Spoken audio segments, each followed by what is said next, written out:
It's 6:30 on the third Tuesday of the odd month. Welcome. This is the Applied Project Management Speaker Forum. We have a very interesting presentation this evening. I wanted to welcome any newcomers. Anybody here for the first time?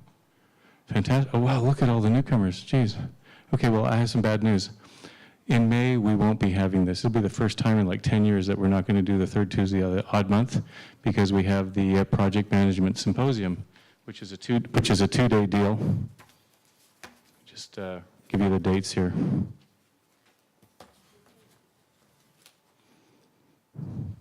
Where did I put that? Thank you, Amy. 17th and 18th of May. So that's why we're just going to skip, because that's the same week of the symposium. My name is Renee LaBelle. I'm your host tonight. It's wonderful to have all of you here this evening. Our speaker tonight has kind of lost a little bit of his voice because he just flew back from Hawaii. So he's going to talk softly, and we turned the volume up on his speaker. Leadership, obviously, is an extremely interesting topic. He is extremely well qualified to talk about this. So please welcome Nick.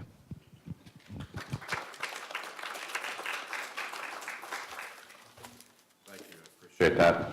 Can everyone hear properly over here? Okay. As he had said, I'm losing my voice a little bit, so I'm going to try to, at the same time, talk softly, but stay animated as well. I have this challenge of I need to talk loudly to be animated. So I'm going to try to get over that today. I want you to think back to the most difficult interview you've ever had, the most stressful interview you've ever had.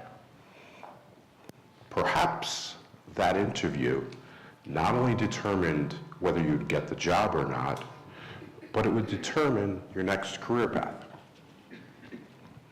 Maybe there was even one question in this interview that you knew was the make or break question.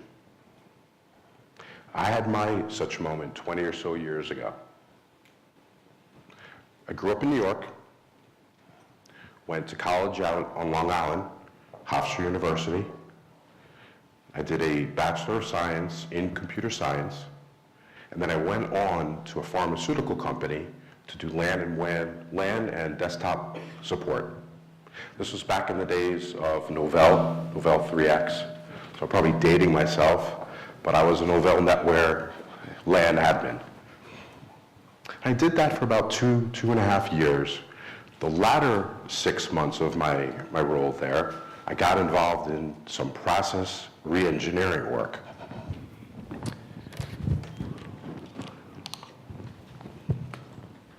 I'm going to be doing this a lot here. Got involved in some process re-engineering work, and then I found myself working at a company called ISSC, which would later, a couple months later, become IBM Global Services. And I did process work now full-time. That was 100% of my job, not a portion.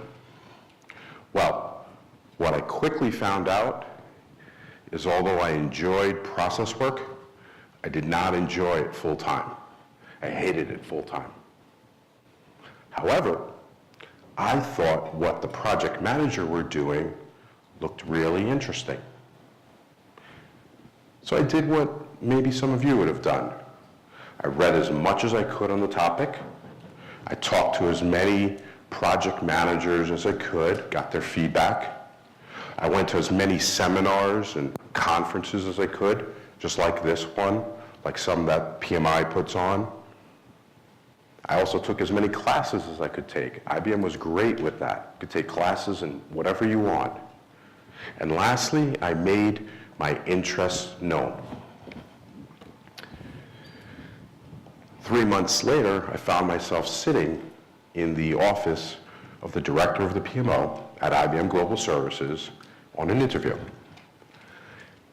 The interview went as any other interview would go, with some chit-chat. Where are you from? What's your career goals? What are you looking to do? Why project management? But then it all changed. It all changed at one moment. The hiring manager, Chris, she took off her glasses. She looks down at them. You can see her stroking the glass frame. She puts it up to her lips. Now, in New York, that means we're done with the chit-chatting. This is down to business time. And she pointed at me and she said, Nick, your project is behind schedule. What do you do? Now, it wasn't enough that I knew that this was the question. Picture 4 years out of college, maybe 24 years or so. There I am in this big office, beautiful view, these dark walnut desks, shelves. It was intimidating, just that fact alone. And then she does the New Yorker, we're now talking serious now. What would you do? And she follows it up with, you know how to do the work. Would you help? Would you do some of the work? What would you do? I had to think about it because I knew there was more to the question than what appeared on the surface. Would I help? Would I do the work? It was almost as if she was making the assumption that the two of those were the same. My answer was, yes, I would help. However, I wouldn't roll up my sleeves and get my hands dirty. Maybe I would talk to the resource managers to see if I get more people. Maybe I would talk to my team and see if there were things that we had or tasks we had in serial that we could do in parallel. Maybe I would use the tools of project management to predict this issue and avoid it and mitigate it and not end up with this problem to begin with.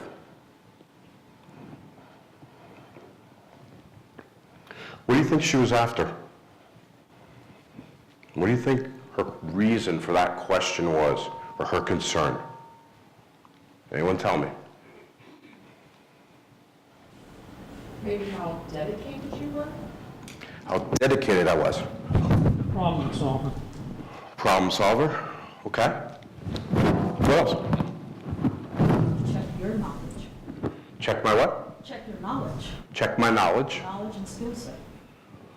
Ooh, we're gonna get into that. Knowledge is a double-edged sword in project management. SME knowledge, subject matter expert knowledge in the technology. We're gonna talk about that. What do you think she was after though? She's obviously digging for something. Can she trust you to get this done without any excuses? Okay.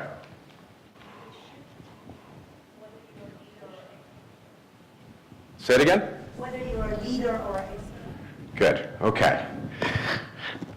What she was after was, can I make the transition to leadership?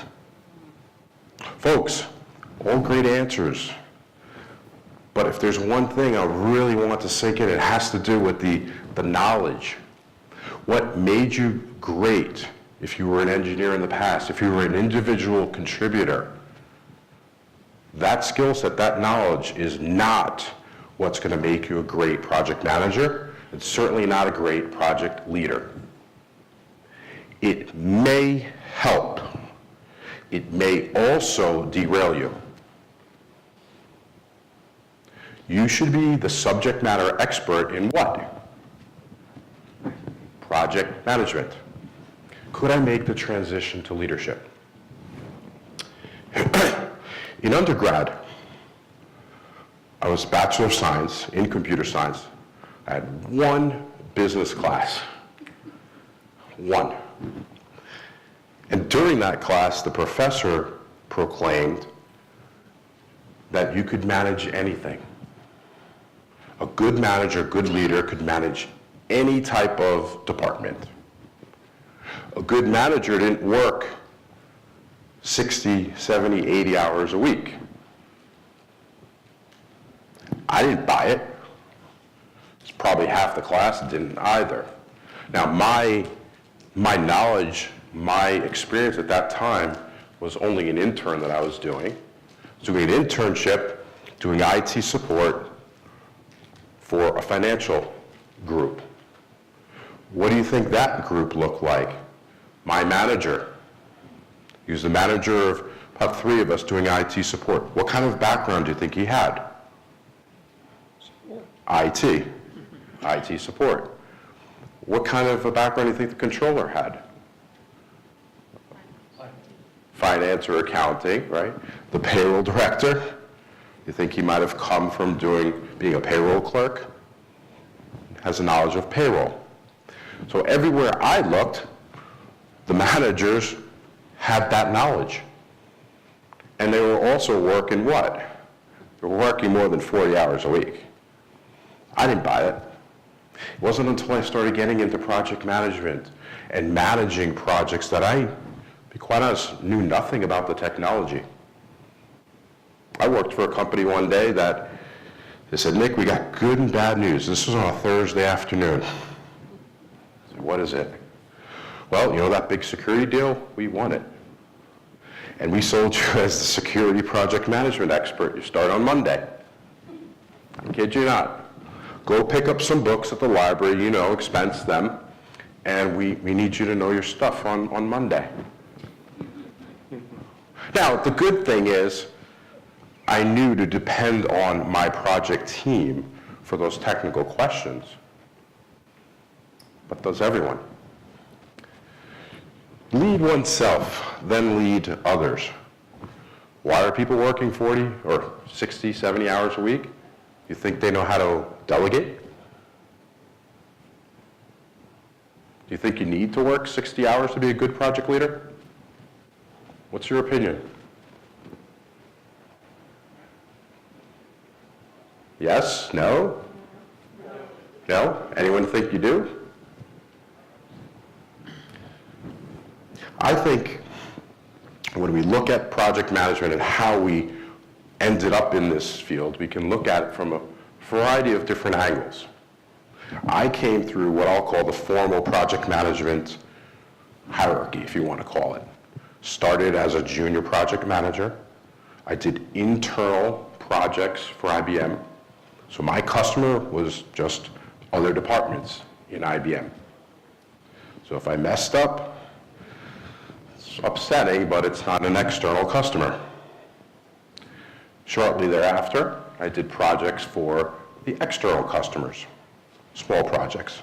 And over time that grew, and I did program management and more of the PMI-defined program management. We've got 10 to 12 project managers, and all the projects are related in some fashion. So I did that as well, and moved up to portfolio management. So I went through the hierarchy, but not everyone follows that path. Some come through what I call the engineer to project management path. Anyone in this room follow that path? Raise your hands higher, guys. All right. What challenges do you have or have you had getting involved in project management? They want you to do the work? Who, management or the team? Everybody. You can, so why don't you? Oh. Yeah, and we're going to get into that as well. You're always considered the SME. You're always considered the SME. What do you think happens on your projects when you do some of the technical work that, to be quite honest, your team should be doing? What do you think happens? You work 60 hours a week. You stop becoming a PM. What happens to the team, though? They don't grow. Do you think they have any incentive to do the work if you're going to come in and tell them how to do their jobs, right? Because that's what you're doing. You're telling them how to do their work, not what you need or what the project needs. Don't need doing project management. And this is one that I discovered just in speaking to groups like yourself. People will tell me, well, I was first just a team lead, or I was managing some work, and then this small project came along and I started managing it part-time, and then the projects got larger and larger, and then my subject matter expert duties were removed, and now I'm doing project management, and here I am. So what does project management mean? And what do you think? Well, first, do we have anyone, did anyone go through that path? No. A little bit? What challenges did you have, or do you have? Well, when I started, I didn't realize, I didn't know what a project manager was doing, because Right. they didn't see material to the team. It was the team doing the work. Yeah. The team ran itself for the most part, so I really didn't see what a project manager was doing. And it was only when I started becoming a full-time PM, I realized, well, how much more work there is in terms of communication, which no one else sees, that I have to handle. And that's what I've heard from so many people, is that they don't know what their role even is. So they're going out to conferences to find out what they should have been doing over the last year, 2 years, 3 years. So they're behind the 8 ball. So they're doing it, but they might not even know what they should be doing. So what I call, or what I like to use as a litmus test to see where you are you doing, directing, or leading? Doing is the subject matter expert. When the project is behind schedule, they roll up their sleeves and they do the work. What kind of projects could you manage if you're doing that?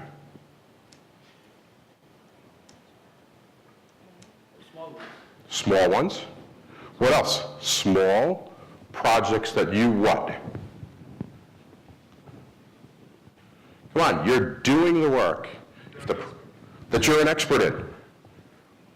Small projects that you are the expert in. Will you ever move on to any other types of projects, or will you possibly fail miserably if you go over to anything different than a small project that you're aware of, how to do the work? Never. Your answer is the brute force method. I'll do the work myself. What about directing? Directing, I want to define as telling people not what you need or what the project needs, but how to do their jobs. You may not be doing it, but you're telling people how to do their jobs. What kind of projects do you think you'll manage now? Little ones? A little bigger than the first one, but still you need to know the subject area. You'll manage big ones. You'll manage big ones. It's more on the other side. What kinds of projects? I think projects which you've already done, now you're telling them how to do it.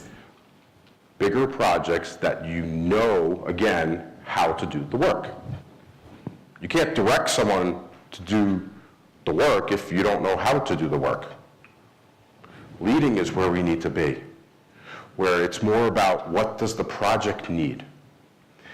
I need you to figure out a way that if this one connection goes down, which you tell me will derail the whole project, what are my options? That's it. That's it. I'm not telling him to look at using a backup server, to look at a different line, to maybe place another data center over here. My concern is you've indicated that this one connection, if it goes down, will kill my whole project. That's not acceptable. Please come back to me with some options. Can you do that? That's leading. Directing is telling him what backup plan to look at, another server. That's directing. And doing is actually installing the backup server if that were an option, right? So those are the differences, and we want to be in leading. So I managed the project. It was maybe 25% started. And I'll admit I was late for my first team meeting. And these are back in the days when, you jump on the line, you hear, Nick here. So I jump on, and right after I join, I hear someone say, "Great, Nick's here, the project manager's here. We can now get started. Nick, you got notes." It was almost as if the only value this person thought I brought to the table was taking notes during team meetings, during project meetings. Now, one note about meeting minutes, I hate them.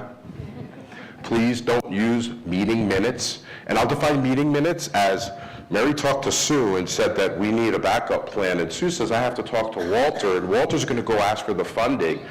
It's a court stenographer. Okay? Action items. I don't care how long you talked. I don't care who you talked to, who's doing what. Okay? And then when. There's action items. But anyway, whose fault is it that he and, would you say, other people maybe outside of our industry probably share the same opinion as he does? Think we're scribes, and that's it. Well, first, do you think that his opinion was just his? No. No, it's not. It might be a stereotype, but it's out there. Some people think our job is just to take notes. Whose fault is that? Our faults, that's right. It's every project manager's fault who does meeting minutes the way I said, or who is a status reporter, we'll get into that later, but who does nothing to proactively move your projects along and just reports on things. Think about it. It's our fault we have that image. Scribe. I want you to think back to the last project you finished. Obviously you had meeting notes, or you had action items, you had a risk register maybe, action item register, project plan, schedules. You had a lot of artifacts, right? Has anyone in this room ever been able to sell any of those on eBay? No. So we produce nothing of physical value. I spoke at a conference. One of the attendees told me in her organization, they did away with project managers. They run their projects without us. Now, I don't endorse that, but you have to admit, you could run a project without a project manager, right? It's possible. I don't think it's going to be successful, but it's possible. So I ask you, if we produce nothing of value and you don't really need us, why do we have jobs? Anyone tell me that? Why does the project manager have a job? Because we need Why? to add value, ensure success. Add value. Ensure success. Okay. What else? Assurance. Responsibly. Responsible. Cost saving. Cost saving, all right. What else? Okay. All right, so this man got the answer. I just wanted to hear all the other answers, because a lot of times I'll hear before ensure success, I'll hear the triple constraints of PMI. Cost, schedule, scope, or maybe the quad if you throw quality in the middle there. I'll hear we're needed to herd the cats and dogs, or I'll hear the one throat to choke. What I'll hear is more not why you have a job, but what you do. Why you're there? No. You're there to ensure success. I call it leverage for results. If there's this $10 million project that you could envision run by an inexperienced project manager or no project manager, and maybe it has a 20% success rate, and imagine that same exact project with a seasoned project management expert like yourself, credentialed, been in the industry, and that success rate goes up to, let's say, 70 or 80%. That delta, that's the value you bring. We're there for one reason, to bring up the likelihood of project success. That's all, nothing else. All the other things you mentioned are just duties. If you can't act as leverage for results, you're bringing no value. You're viewed as a scribe.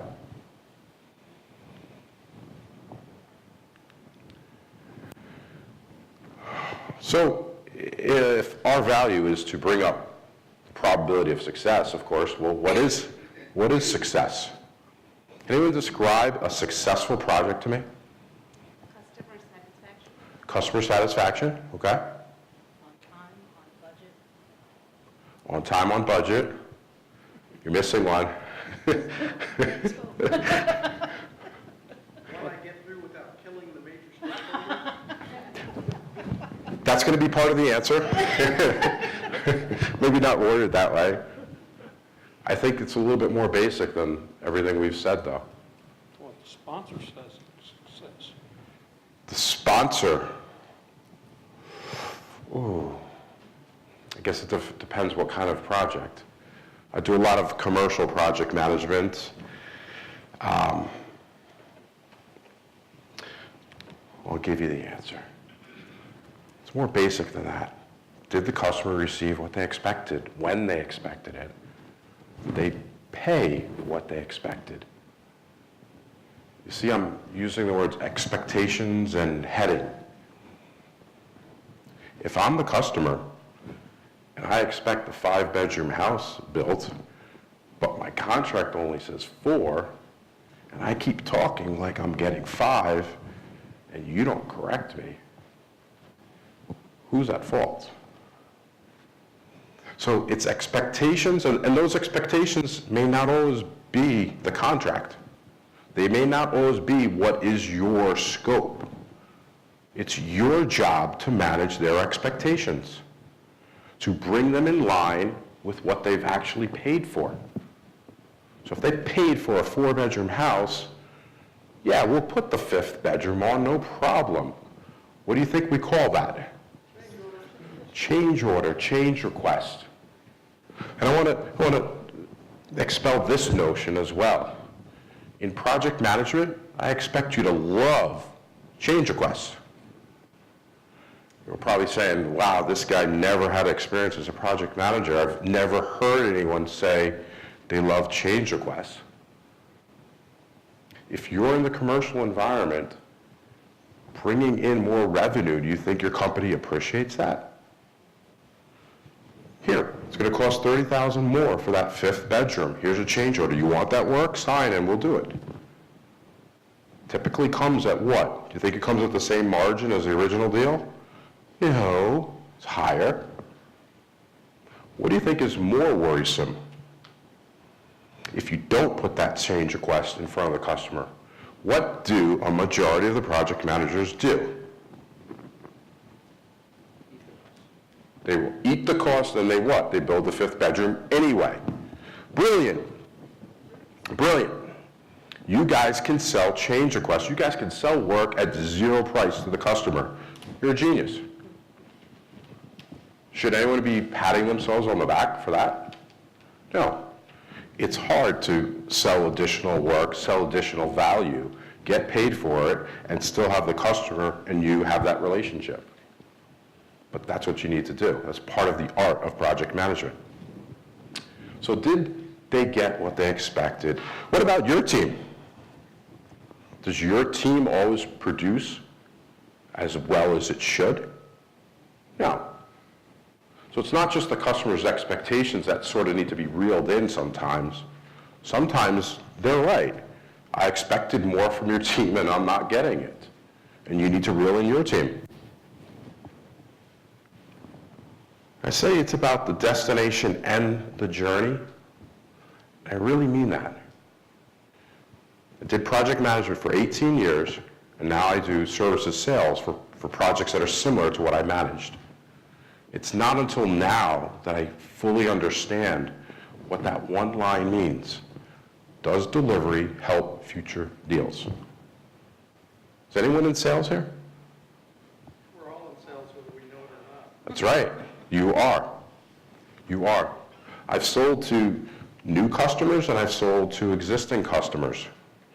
The new customers, I'll be talking about how great our team is, how we could get this accomplished for you, how you could sleep at night knowing we have this under control. Now, the existing customers, if we've done 2 or 3 projects, do you think they want to hear from me about how good you are? No. Move aside. We could see what we're getting. We've witnessed it on the last 2 projects. And what do you think happens if you did lousy on the last 2 or 3 projects? Do you think you get that 4th deal? No. So you want to talk, there's no need for project managers. If you don't get that 4th deal and there's no project, there's no need for what? A project manager.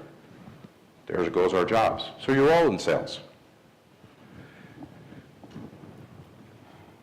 When you deliver well, it's much easier to sell that 4th deal. And they're typically sold at much higher margins as well.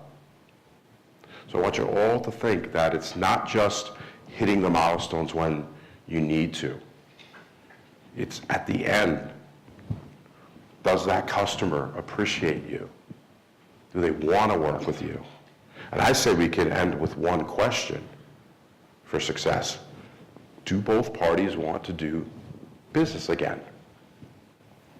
Did your delivery organization make the profit, the margins that they expected going into the deal? Did the customer pay what they expected? Were they happy with the service? That's the true way. It's not even just the customer. If we didn't make the money because of the relationship, I might not want to do business with you again. Do both parties want to do business again?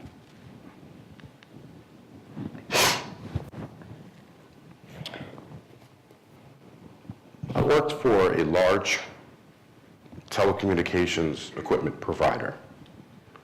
And they sold a lot of equipment to a service provider, and they decided to wrap in services as part of the bundle. Well, this customer came back and said, yeah, we'll take your services. However, you are going to use this partner or this subcontractor, and you know what? I don't want to talk to you. I want to talk to them directly. Now, I wasn't in sales at that time, but do you think the sales team signed up for that or not? No? You don't know sales guys too well. Sure they did. They signed up for that.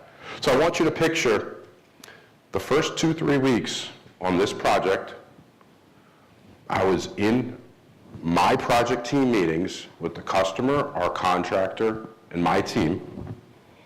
No one on my team, including myself, could say peep to the customer. Now you tell me if you think that's setting you up for success. Yeah. 2-3 weeks. It wasn't until a late Friday night that my customer had an issue. He emailed out the issue, and this was back in the time when your emails didn't come to your phone. They actually stayed on your laptop. And I happened to also have a personal email, so I would check my personal email, and probably, again, like some of you, you also check your work, and work to personal, it's kind of commingled. So I checked it on a Friday night, and I saw his email. The fiscal year were changing, and they needed to realize some bills this year versus next. And he was up in whole arms worry because we weren't hitting the milestones. So I emailed him back. I said, Victor, I can help you, but you'll need to talk to me. And I left my phone number. And he calls me Friday night. We talked around 10 o'clock at night. I said, Victor, it's no problem. Monday you'll have change requests from me, And all I'm gonna do is move funds from one milestone to another that we're gonna hit. You good with that? Sure, absolutely. He was ecstatic, of course. And that's what I mentioned. I said, Victor, I solved that problem for you, and I could solve other ones for you as well, possible. And I think during that conversation, he opened up. He realized that putting up this barrier for no reason, or maybe he thought he had a reason, was not necessary. And from that moment on, now I could lead my project. I call this a hidden moment of truth. When you're in front of the customer, it's like you're on a stage. Some little things are going to be much more important than you would have ever imagined. I mean, all I did was respond to his email, tell him to call me, and do a change request. I didn't do anything magical. I was there for him, though, at 10 o'clock on a Friday night, and that was my chance. Hidden moments of truth. Be on the lookout for those moments that matter most to your customer. Recognize that moment. And I also will say, check your ego at the door. 3 weeks, this guy wasn't letting me run my project. Do you think I cared for him a whole lot at the end of that 3 weeks? Do you think I wanted to hear Victor, his name? No. But it wasn't personal. He didn't know me. Check your ego at the door. Put the customers first. And what I say is, I want you to think about when you went to a restaurant maybe and you had bad service. Did you fill out a suggestion form? Did you tell the chef or the maitre d' what they could have done better for next time? Or perhaps did you just what? What would a lot of you just do? Not go back. So when I talk to different PM organizations and they say, well, that's what we have the QA survey process for. Give me a break. How many of you think the QA survey at the end, middle of your projects means anything? All right, I'm not conventional. I'll tell you, it means nothing. Nothing. I worked at an organization where those surveys were tied to our bonuses. Who do you think we sent the surveys to? Because we didn't have to send them to everyone. The people that will fill it out, how? The way you tend. The way I want. What do you think I might even do before I sent you one? Oh, yeah. Joe, this is coming. I need a 10. How's that sound? We did good. If you got any problems, tell me now. Surveys are worth not even the paper they're written on. You want to know how your customer feels? Take them out for a beer. You say, all right, tell me straight up. Are we hitting the mark? Do you like working with our team? Are there any pains, troubles? I do it. You don't think I call my customers to ask how they like working with you? How do you like working with Joanne, the project manager, and Mike, the engineer over there on this such and such project? I call them up and I ask them. When I take them out for dinner or drinks or whatever, we're not talking business the whole time, but I am trying to dig for, are you going to buy from me again? That's what you're trying to get after, right? QA surveys don't get you there. Some customers knock only once. If your team messes up, doesn't satisfy them, they go to a competitor. You can't think that you're the only one who could satisfy their needs. They go to a competitor. And you know what? They don't always tell you why. Or maybe they'll tell you why after they've what? What are they now engaged in? Their backup plan, which is what? Another vendor who's not you. So once they get that all lined up, then you'll get their honest opinion, because I don't need you anymore. So my point is, get that information beforehand. And not just get the information. Do you think it matters if you get the information and then do nothing with it? You think that pisses them off even more? I told you 10 times what you needed to improve, still you haven't. They don't tell you anymore, they shop around, none. Some customers only knock once.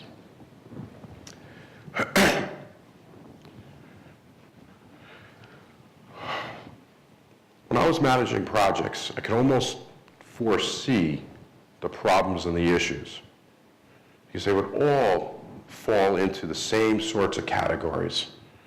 And one of the big ones was handoffs and interfaces.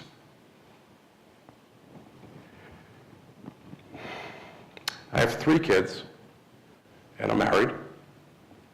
And between the 5 of us, we're all born in different parts of the country, even the world. I'm obviously from New York. My wife is from Brazil. She grew up in a little village off a river, off the Amazon River. And my oldest son, Sean, was born in Connecticut. My middle son, Andrew, was born in Miami. Remember that. Remember Miami. And my daughter, Adriana, was born in Jacksonville, Florida. And it became a joke of the family that depending upon where you were born would determine whether you're hot or cold-blooded. So we're planning a trip to Ohio where I have some relatives during the winter. And I'm driving with my 2 boys, who were maybe 4 or 5 at the time. We didn't have my daughter at that time. And I could hear Andrew saying to his brother, Sean, he says, Sean, you don't understand. I'm going to be cold in Ohio because I was born in Dad's Ammy. I mean, you can't make this up. I was born in Dad's Ammy. I just turned around, pulled the car over, turned around like, what? I mean, I don't know what else you could say, but what? He goes, yeah, Dad, I'm going to be cold in Ohio because I was born in your Ammy. Oh, okay.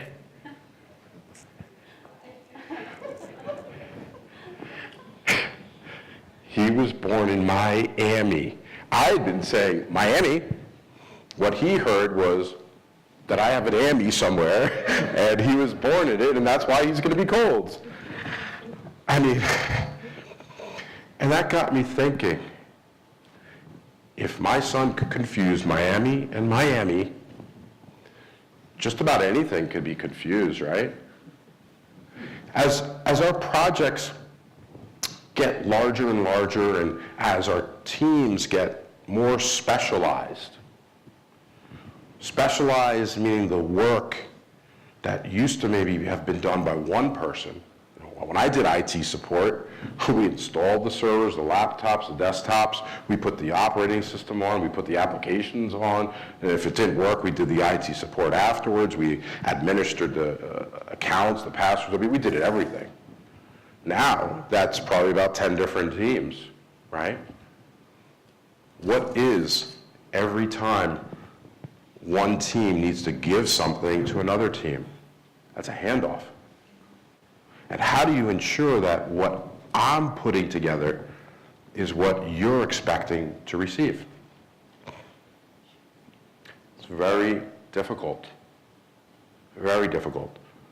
Do you think sometimes the team that maybe designs, let's say, a new network, has had any experience implementing that network? No. So this team that does the design hands off, let's say, a high-level design to the team that needs to implement, and they look at it and say, what is this garbage, and what am I supposed to do with this? Because neither of the people have ever been in the other one's shoes. So you have to sit down with your team and go over, what are you putting together? Show me a piece of that before the final product is done. Here you go. This is what you're expecting to receive? No? Take a look at it. Tell me what you're expecting to receive. Get these two together.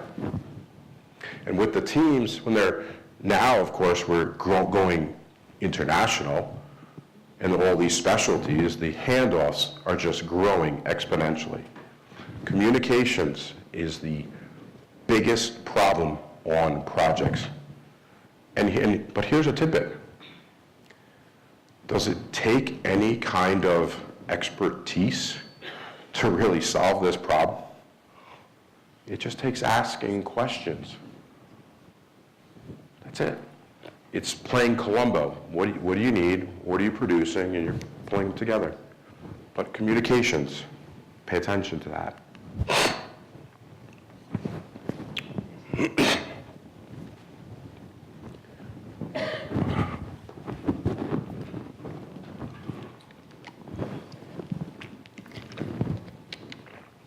I said my wife is from Brazil. She actually is from a little village off the Madeiras River, which is off the Amazon. I'm not talking, grass huts, but I'm definitely talking a lot quieter, slower of a pace than Dallas. Much slower. That's probably an understatement. Anyway, I've been there about 3 times already to the Amazon. And one of the days, we were literally walking through the jungle, and my wife hands me this fruit. She says, try this. That fruit right there is the cashew fruit. So I bite into it, I devour it. But it tastes nothing like anything back in the States. Unbelievable. Now, I also like cashew nuts. So I said, wow, this is my chance to try a cashew nut as fresh as it could be, right? So I bit into the top. You can see that little curve there. God, some of you know where this is going, I guess. Instead of enjoying the cashew nut, out oozed this white, creamy, highly toxic liquid that instantly numbed my lips, tongue, and throat. In fact, I later found out that the natives there would put this on the tips of their arrows. 3 days, I'm all numb. It was a bright idea to try that. She said, eat this. She didn't mention not that. On your projects, I think a lot of us, we do extreme concentration on defining what is in scope. Do we put the same effort on what is not in scope? I don't think so. When we talk about responsibilities, how many of you like to talk to the customer about their responsibilities? Do you like that? Sure. Or do you shy away from that? You like that? Oh, yeah. Those are contracts. I see a lot of project managers who shy away from that conversation. I mean, picture you're there sitting with the customer and you're saying to them, we're going to go on site, we're going to install this equipment. If you don't know where that equipment is going, we're going to pack our bags, we're going to fly back to wherever we came from, because the exact spot determines cable lengths, it determines the overhead fiber, all the supports, it determines everything. Well, they don't always get that. We're going to go home, and then we'll come back when you do know where it's going, and guess what I'm also going to have to do? I'm going to have to charge you, because in this contract, it's your responsibility to determine where that's going and not change it the day of or day before or whatever time frame. Are you clear with that? That's a conversation that you have to have with your customer on so many different levels. We talked about communication. What do you think another issue on projects is? if you do work for an external customer, do they ever take care of their responsibilities on time? No. Especially if the contract is a what? You know? Fixed price. Because what happens if it's time and materials? Oh, you don't know you don't know where this is going? Oh, no worry. Clock is still ticking. I'm still getting paid. Take your time. Make sure you want it to go in this corner. Have a committee decide. I don't care. But fixed bid, yeah, we're ready for you. Come on in. Oh man, I got to be there to let you in? That's fixed bid for you. Define who does what. Go over that with your customer. I had a customer who would always change the milestones. When I started that project, this is the project where I took over while it was still in motion. He said, Nick, I need you to pull this milestone in by 2 weeks. And then you know what he started to do? He started to walk for the door. I'm like, Carl, where are you going? I need 2 weeks. And then what do you think he said after that? 2 weeks. Make it happen. Like it's some magical, wand. Make it happen. 2 weeks. He says, well, I've got a schedule. It's got my tasks, your tasks. I want you to get your engineer. I'll get mine. We'll come back. We'll sit down in this room. We'll go through the schedule. And you could show me how we're going to do this. Or I'll show you what my thoughts are. And together we'll pull this date in 2 weeks if possible. But I guarantee you at the end, there'll be some tasks that I need to pull in, and there's some tasks that you need to pull in. And if you don't pull those in, guess what doesn't happen? You don't get this 2 weeks pulled in for your milestone. Probably the first time he ever heard that. Took him a little while to maybe absorb it, but what do you think happened 2 weeks from then? Can anyone tell me? Didn't happen. Why didn't it happen? We had our meeting. We had our meeting. Who didn't pull their tasks in? Customer. But there's one thing. You think he was pissed at me? Nope. Not at me. Because he knew those are his tasks. But if I had made it happen and he missed his own tasks, then what do you think would have happened? It's my fault. So here's another thing, right? In project management, it's always your fault. If the task belongs to you, but I don't tell you when I need it done by, even if you're the customer and you don't do it by the time that it's needed, it's my fault because I didn't tell you, right? So you got to get rid of that. Positive agreement is easy. The absence of no doesn't always mean yes. It's those difficult conversations you need to have. And a lot of times I'll play Detective Columbo. You know, that detective in the 80s who would always have what? What do you always have one more of? One more question. So, Mr. Customer, you picked the pilot site to be New York City. Isn't that where the most traffic is in your network? Well, yes. So maybe we should consider a place that would have less impact. If a pilot, by definition, is the guinea pig, it's the place we try things out, doesn't go so well, you're guiding them along, asking those questions.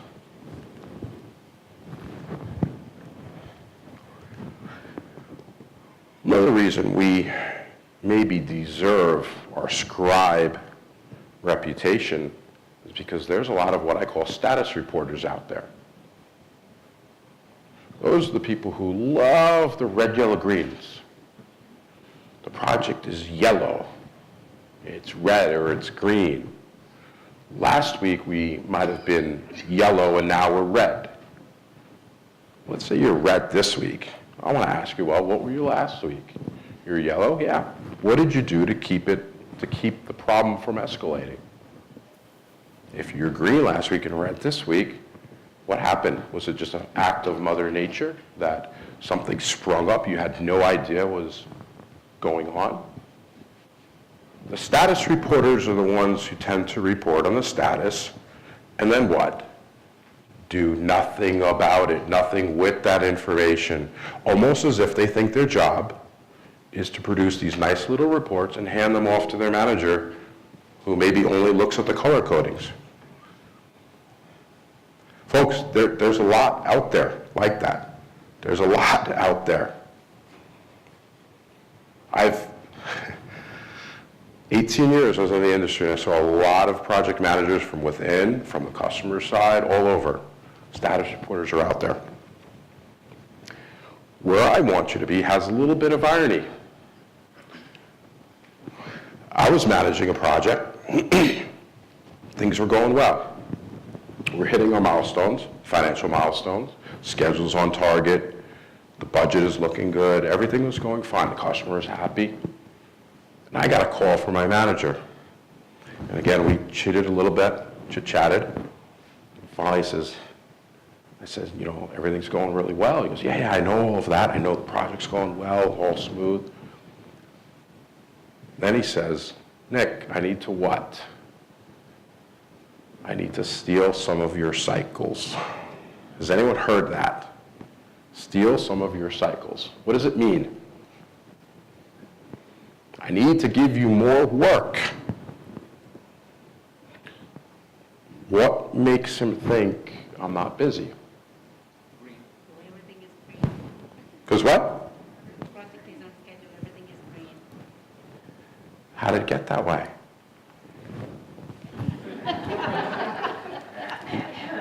Does management think there's a little pixie dust wheeling fairy that makes the project naturally come in on time? Well, of course, because you just described it. That's your problem. So how do you get rewarded as a project manager when you do well? You get more work. People outside of our industry, if your project is going so smooth, they wonder why they need you, what you're doing all day, and how much more work can I give you because you must have all the luxury of a free schedule. Now, I'm not saying it's fair, but that is what's out there unless you're working for a manager who understands project management. I say it's like the swan. From the surface, it looks like everything is smooth. They're gliding across that lake. Now, underneath the water, they might be paddling like crazy. And that's what you as project managers should be doing, but in a proactive manner. Your job is to be what I call the psychic plus. The psychic just predicts the future. I want you to be more than that. Predict the future and solve the problems before they ever come to fruition. That's your job. Look for problems. You're that pessimist. All these things are going to go wrong. How can I put something in place so that if it looks like it's heading that way, the problem goes away? Why do you think customers value your service? Why do you think they want to do business with you if they've been doing business with you for years? It's not all about the price. Don't get me wrong, a lot of it is. But if I'm the customer, and I was on the other side using subcontractors before, I wanted to sleep at night. I wanted to know that my partner was going to take care of things for me, that I didn't have to babysit the project and worry about where things were going, that I wasn't going to be blindsided by the project that's now red and in all this trouble when just last week I thought it was in green. A lot of your customers, their jobs depend upon your projects. Now, maybe they're not going to lose their job if yours goes south, but if enough of them do, they certainly could. It's their job, right, to have a pulse of the project. So you need to help them out. Psychic Plus, look for problems and solve them before they ever occur.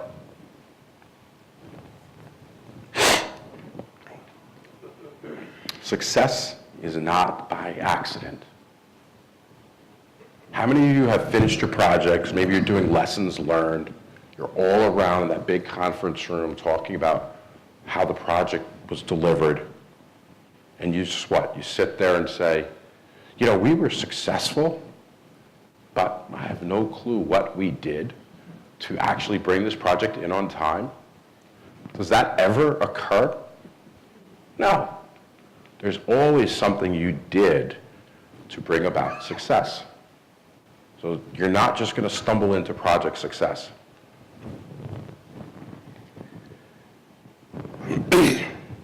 What I say, the modern day project manager, they speak the language of business. What does that mean? It means options, options, and more options. Give me pros and cons. It means solve problems. Give me alternatives. Give me choices. I'm paying you to do a project, so I must value your opinion. So if you're going to give me 3 options, what do you think I'm going to ask you? What's your name? Kurt. Kurt. Which option would you choose? If you sit there and you have no answer for me, I'm wondering why I'm paying you. There's 3 options. You can't tell me that one of them you might not, that you don't think one of them would work best for me. Go through them. Tell me the pros and cons. Tell me what you would do. And then understand it's my decision, not yours. I'm the customer. But give me that input. Help me make a decision. And what I see a lot is what I'm going to call diarrhea of the mouth. Have you ever talked to someone and asked them a question, and all they do is spit out data? More and more data. And what happens in those conversations? You're trying to follow someone. You're trying to ask, well, should we build the bridge over at this part of the river or at this part of the river? Well, first you need to check the soil and make sure that it's the right type of soil over here. And of course the rocks over here, the depth of this needs to be here. And then of course the building permits are such and such.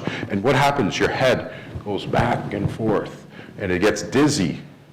And then you want to strangle them. You want to just say, get to the point. What do you recommend? What are my choices? That's diarrhea of the mouth. People, more data doesn't mean it's useful. And as project managers, I don't want data from you. I want you to analyze that data. And folks, I wouldn't be saying this if I really don't mean it from the bottom of my heart. I see it all the time out there. When I was in my career doing project management, I would see it. When I was a program manager, I'd correct this all the time on my team. All the time. I want to see decisions. I want to see the information to make decisions. What I call it is passing the monkey. And I want you to avoid passing the monkey. Here's what passing the monkey is. Have you ever had someone come into your office or maybe your cube and they tell you about this big issue that they're having, and then they leave? And now it feels like it's my problem to solve. Do you believe people do this to their managers? I'm your manager. What do you think I have you there for? To solve problems for this organization. And now what do? You just come to me, not for guidance or advice, but to toss your problem onto my shoulders. That's what diarrhea of the mouth, that's what giving more data without any options, any solutions, any recommendations, and walking out is. You shouldn't do it to your customers. You shouldn't do it to your managers. It happens more than you would imagine.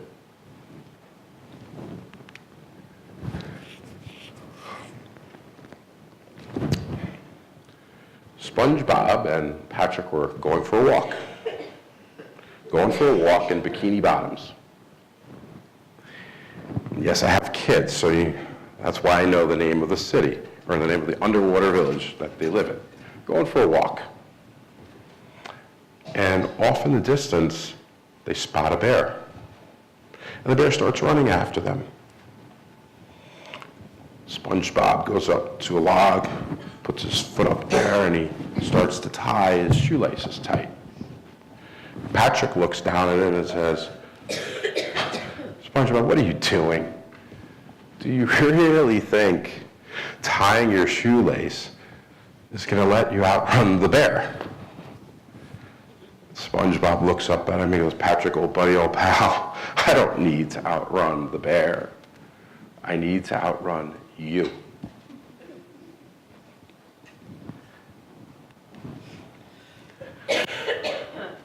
On your projects,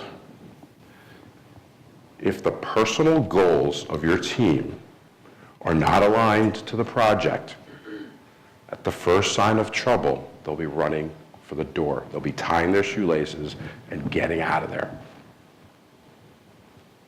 Now, what does aligned personal and project goals mean? Can anyone tell me what that means to you? Like maybe a personal growth goal that doesn't match up with the project that you're working on, so you're driving yourself in Right. different directions. Ethical behavior. I'm sorry? Ethical behavior. Ethical behavior. So how do you align the two, though? How do you align personal and project goals?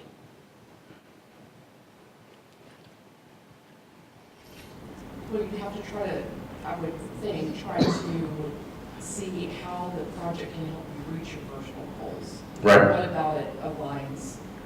It may not be 100% every time, but what can help you? What you want to do is you want to find out what drives your team members. What are they looking for? Don't assume that they're looking for the same thing as you. Find out what's important to them and how a successful project could help them in that manner. Maybe someone wants to become a project manager. Maybe they could start helping you with the schedule, or they could start helping out, so when it is a success, they could point back to this successful project that they helped out on in maybe an assistant project manager role, and it helps them in their career goals. Now that person is tied to the project. They're more in the project, they have more at stake. But if projects, it's in some organizations, when projects are a success, the project managers get a lot of the credit. Great job. Well, it's short last credit, right? You're just doing your job, now on to the next one. But the spotlight doesn't always get shared equally. You want to pull people in so they can help the project be a success. You want them to have something at stake here. Balance the risk and rewards. If they try something new on that project and it means if it fails that they're fired, they're not going to really look for creative methods. So you need to balance that. You need to be close to their functional manager. So how often do the people on your teams report to you functionally? Almost never, right? Do you think they would appreciate it if, when they do a good job, you send them an email thanking them and CC their boss? Or talk to their boss and say, hey, John's really been great on this project.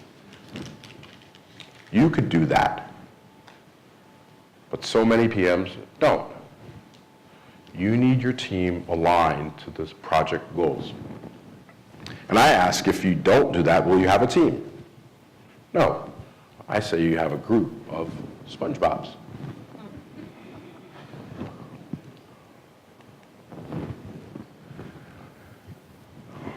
You ever hear that? Sorry, it's only business. It's not. It's not only business. I say, make it personal. Every one of these companies I've worked at before, if I were in front of the customer and I were only known as the Cisco project manager, how do you think that would go over when we had issues? But yet, let me ask you this.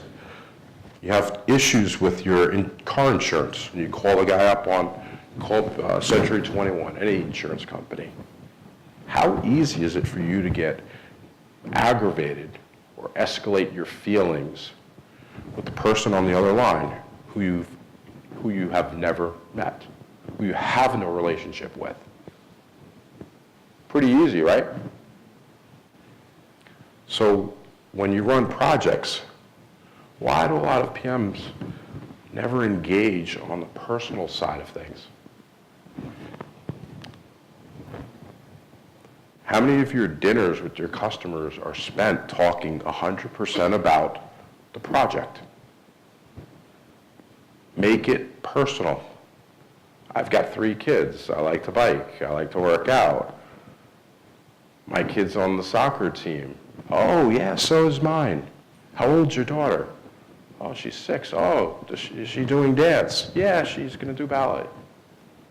Make it personal. It doesn't sound like much, but when you know that person and something goes wrong, what do you think it buys you? Trust? A little what? A little grace. A little grace, absolutely. Instead of them escalating directly to your manager because you're the Cisco project manager, the CA project manager, you're the guy on the other side of that phone who I don't know, don't care about, and who's stopping my project from being successful, in my opinion, right? They call you up. They say, Mike, things are not going so well. I'm worried about this site over here. You know, this is the first call I've made. See what you can do about it. Now, don't get me wrong. That will only get you so far. You better fix it that first time, or you better have a history of fixing their issues, because if he thinks he's talking to the wall, he's not going to talk to you like that. But if you build up that trust, you will get that grace period. And if you use it wisely, it will be a huge impact to your projects. So get to know the customer. Let your guard down. Tell them you flunked out of high school, you were expelled, and you went to a different high school for fighting or whatever. Because you know what sometimes they say? Me too. Me as well. What did you get kicked out for? And you'll have a conversation on that. I mean, I kid you not, I had this customer who was very difficult, extremely difficult to deal with.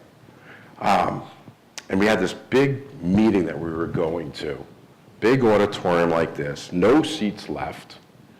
It just happened, we got into talking about fraternities in some way, and I mentioned the fraternity I was in. Guess what? He's in the same fraternity. We got to that conference. There was probably 10 of us. We're all standing in the back, and he's waving. Come sit down, I saved you a chair. I mean, I kid you not, everyone was looking at me like, what the hell kind of magic did you work with this guy? We just talked. I didn't do any magic. Just got personal with him. And then we found a connection. That's what you're digging for, right? Is a connection. And don't make it cheesy, of course. Have a true connection with someone. You know, if you don't like being in a hot air balloon, don't say it just to connect with them. I mean, I hate the golf, and I'll tell my customers, I hate golfing. I'm never taking you out for golfing, but I like mountain bike riding. I'll take you out for that. A lot of my customers like to go to the shooting range. We'll go there. Be vulnerable. Make it personal. I was working in my home office, and all of a sudden I hear this loud banging noise, and it goes da-da-da-da, da-da-da-da. Much louder if I had my voice. I says, my God, what is that noise? So I walk out of my office, out the front door to the side of the house, and I look up. And there's this squirrel, maybe not this guy, but there's a squirrel gnawing on the vent pipe going to my bathroom, which sits right next to my office. This little guy is making that huge rattling noise. Went back inside and did a little research, and what I found out, squirrels like the taste of lead. It has a sweet taste to it. They'll gnaw and gnaw and gnaw on that pipe, and they remember where it is. They keep coming back. And the pipe gets rounded out. You'll start to get leaks in your house. But what happens to the squirrel, you think? Damage. Their teeth get rounded out to the point that they can't open food, nuts, they can't bite it open, and they eventually starve to death. They starve to death. Folks, if we continue in project management to do the same thing time and time again, we're going to starve to death. When I entered the field, I can vividly remember the percentage of projects that failed. This big 80% that would pop up on the screen. 80% of projects failed. So they said 20, 25 years ago. The last conference I went to, what number do you think was up there on the screen? 80% of projects. It's 25 years. Have we not improved at all? Are we doing the same things? Are we that squirrel? So what I say is today, you don't have to agree with everything I've said, but if you want to make this worth your time, or any conference, speaking engagement worth your time, look for bits and pieces that you could try different. That should be success for you for today. Did I learn something such that tomorrow I could do something different? Because if you don't, you're just like that squirrel. It's not about having the prettiest project plan, making your graphs all nice and cute with the color codings, and I've got this new funnel diagram thing that you could do through Microsoft Project, or I could color code these bars and I could put the percents over here. It's about consistent results. When I bring you on to manage this project, do I feel like I could let you be and go do my other 99 things that I might have to do today, and you've got this under control? That's what your customers, your managers are looking for. Can they give you work? Go do their other stuff, because they don't want to put any more time that they need to in your projects, right? And can they attend to their other matters? That's what your jobs are all about, consistent results.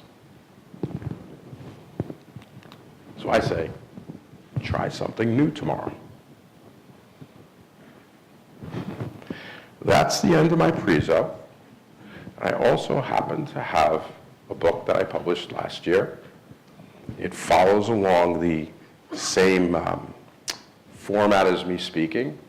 I tell people when I was working with my editors, the first book I published, and he started telling me about this conversational style that I was using in the book, which I had no clue what he was talking about. I said, this is just the way I speak, and I didn't know writing a book were any different. So if you've enjoyed the stories, you'll see lots of that. You'll see lots of lessons that are hidden with a story and connected in the end, all in short chapters that makes the book enjoyable to read. And I also have someone who was here in my last presentation about 3, 4 months, 6 months ago at the PMI chapter, Dallas chapter, who can speak to the book.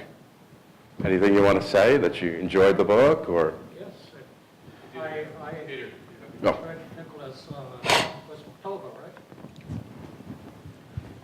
Was October, right? I think it was Yes, October yeah, at the October. Dallas PMI. And I heard that presentation, and one thing that struck me really as interesting is watching everybody else in the audience on the table. Everybody was looking at him and following him. How could I tell that? Because he walked up and down. Everybody was paying attention.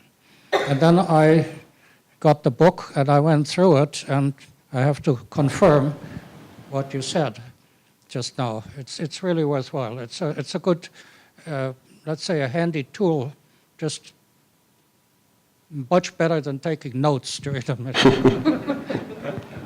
So what we are trying to say is I think you'll enjoy the book. I have it for sale here. $20 cash or credit. If you've enjoyed the prezo and like to pick up a copy after the presentation, after the closing remarks, I'll be up here offering it for sale. Thank you. Thanks very much. We've got time for a few questions.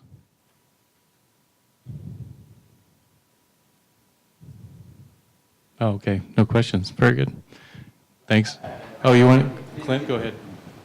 Do you really hold all 8 certifications? Yeah, tell us about the certifications. Yes, I do. And well, I obtained my PMP back in '97. IBM is a big supporter, huge supporter of PMI. And they would actually give you a bonus if you had that. They would upsell you to the customer. They really, really pushed it way back then. So yes, I did, and I think I'm just above the 10,000 mark on the PMP. And then after that, to be quite honest, it was just a passion of mine. When the program management certification came out, I think I was like number 86. I had just missed the pilot for that. But I did get to work with a lot of the people in PMI on the new tests, and they had us, I think, in Virginia and in Pennsylvania there a couple times working on the tests. And then it just grew as the different certs came out. I even had more than just that. PMI actually had a PMO credential at one time that they retired at that. But the irony is, I actually obtained the CAPM after I had about 6 of the certs. And that was more just because as I'm speaking now, instead of saying I have got 6 or 7 of the certs, I can say I've got them all.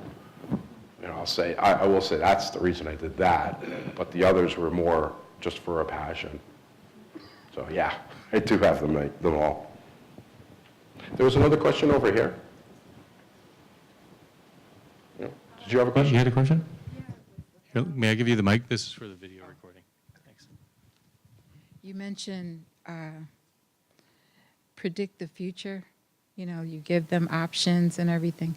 So in your presentation to them, what's the most popular method you use? Is there one? Okay, the question had to do with predicting the future and the most popular method to predict the future. So there's an irony with that as well. I have another presentation that I call Where the Rubber Meets the Road. And what I talk about is scheduling and the proper use of scheduling and the theory of scheduling. And I say we shouldn't talk about them separately. We should talk about them together. So the biggest tool for that is a project schedule. There's no one here is probably saying, wow, that is a huge insight. But what I mean by a project schedule is, I talk about this in the prezo, is you're not using Word, you're not using PowerPoint, and you're not using Excel as your project schedule tool, okay? And I'll say that again. It's not Word, Excel, or PowerPoint. And I know there's some of you out here, because again, I constantly see that. Even if you use Project, that's just the tool that I'm most familiar with. I've dabbled in Workbench, but in a scheduling tool, you could use that wrong as well.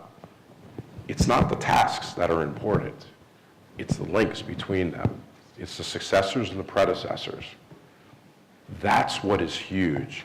That tool, if you're hard coding dates so that when one task gets longer or moves, nothing else in your project plan moves, you're using the tool wrong. You're using Project like it were Excel. If you're using Excel and trying to mimic Project, which has got a huge irony because I've constantly seen that. There's people who love Excel, and I get it. They learn that tool first, and they try to copy Project. But guess what happens when a task moves? Nothing else. There's no trickle effect. In the 2010 version, I think it was of Project, they started highlighting the trickle effect. So you could change something and see what impact it has. So that 2-week delay that the customer wanted us to pull in, I could move it out 2 weeks. I could say, well, if you don't pull it in at all, or if it moves out 2 weeks, this is what's going to happen. right? And it's not always a one-for-one. Sometimes you'll realize that, well, this impact has no impact over here, or maybe it should, and the project's not set up properly. But a proper schedule allows you to look ahead into the future and see, you know, if we continue down this path, this milestone is going to be late. So just using that one basic PM 101 tool will get you through 90%.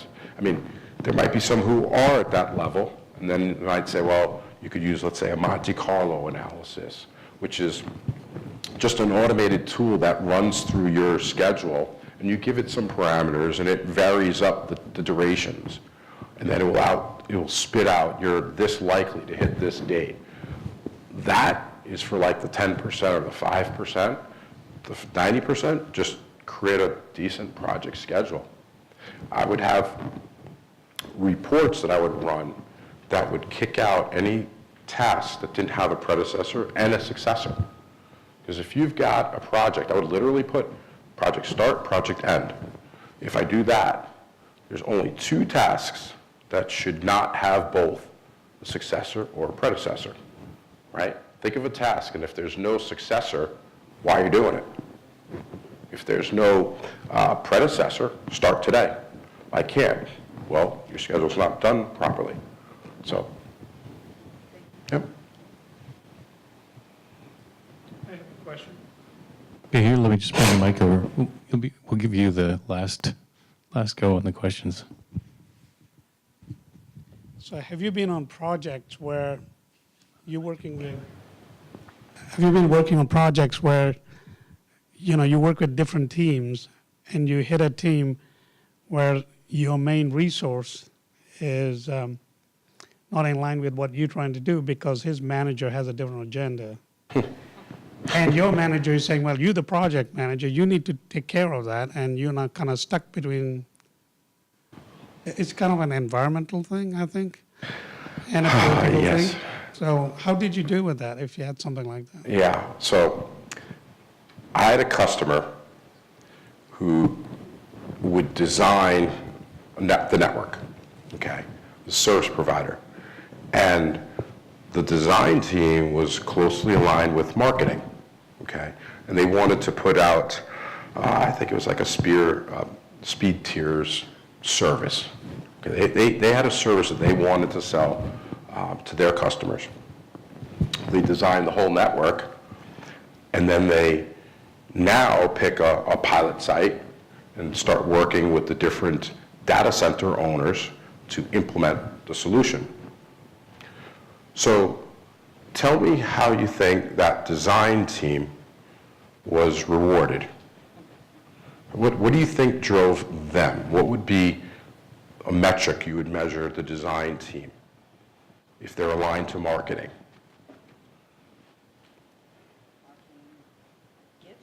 How quickly the solution gets in front of the customer, right?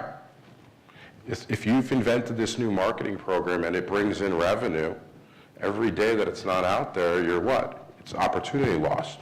So they were metriced, or they were rewarded based on how quickly it would get deployed. Then we hit the data centers. How do you think data center owners are rewarded? There's one way, or 3 ways that they're rewarded or measured on. Reliability for one. Resolution of problems. Reliability, I'll call it uptime, uptime, and uptime. And it really is as bad as that. So what do you think that means to them? Here I am wanting to come in and make a change. Do you think they care about supporting a new marketing plan? I'm not rewarded based on the revenue coming into the company. Now, in hindsight, they are, right? Because if that revenue drops, again, we'll go back to do I have a need for project managers? If your business goes down the can, you have no need for a data center owner, but they were directly rewarded on uptime. So when we went there to do the pilot site, you know, you hand in what's called a MOP, a method of procedure. If you're working in a data center, this is all the steps we're going to do.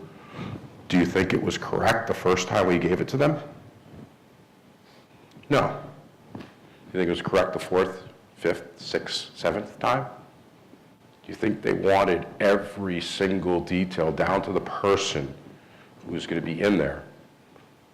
Even if you've got a whole team working remote, who's working on what, when, what's your backup plan to the minute?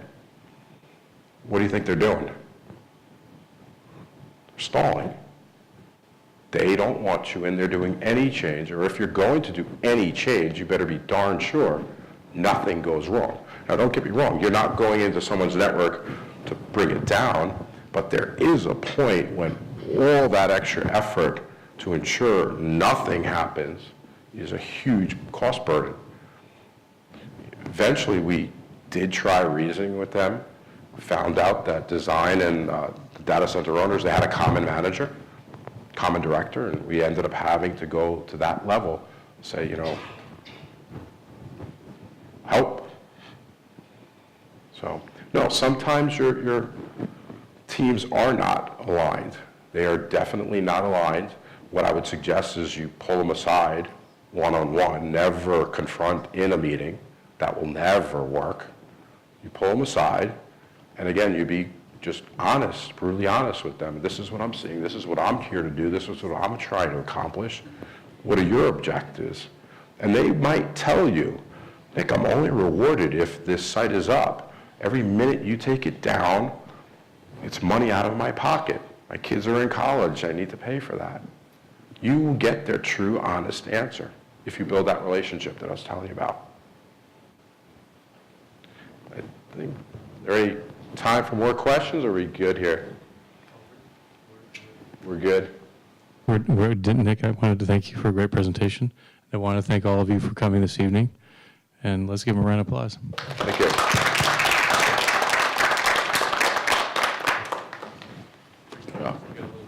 Thank you, I appreciate that. Thanks very much. Thank you.